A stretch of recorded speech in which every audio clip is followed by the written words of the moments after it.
Ja. Van alle 5 graden kan niemand binnengaan.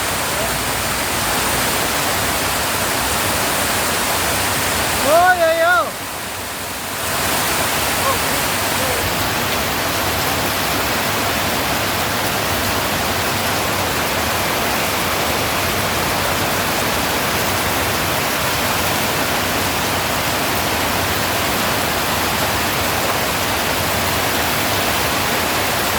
ฝนตกทุกวันค่ะ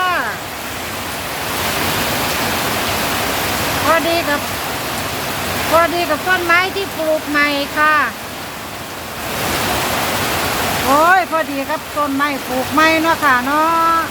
ต้นก็ได้น้ำฝน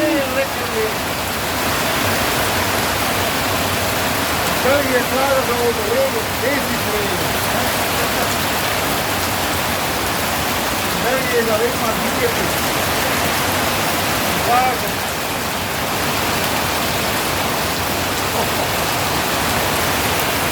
ไม่ได้วอเตอร์โลปันได้ฟิวโลปันเท่าวาเตอร์ได้ขึ้นเตอร์ Dat is kijken. Dit de bal voor onder water staat. ได้ขึ้นเตอร์อ่ะ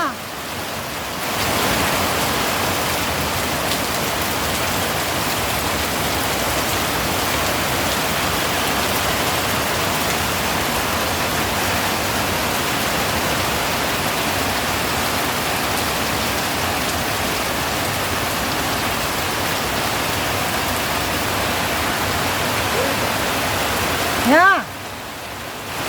mit der Spulen.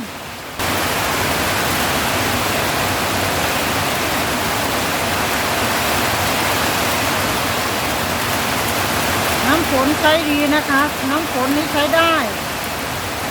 ใช้ล้างผักล้างจานล้างหน้าอาบน้ำก็ได้นะคะสระผมยิ่งดีค่ะฝนยังตกอยู่นะคะ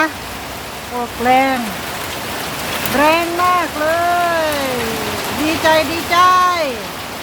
ต้นไม้ที่เราปลูกสดชื่นไม่ตายแล้วต้นไม้ที่เราปลูกดีมากเลยได้น้ำได้ฝนนู่นท่วมหน้าบ้านแล้ว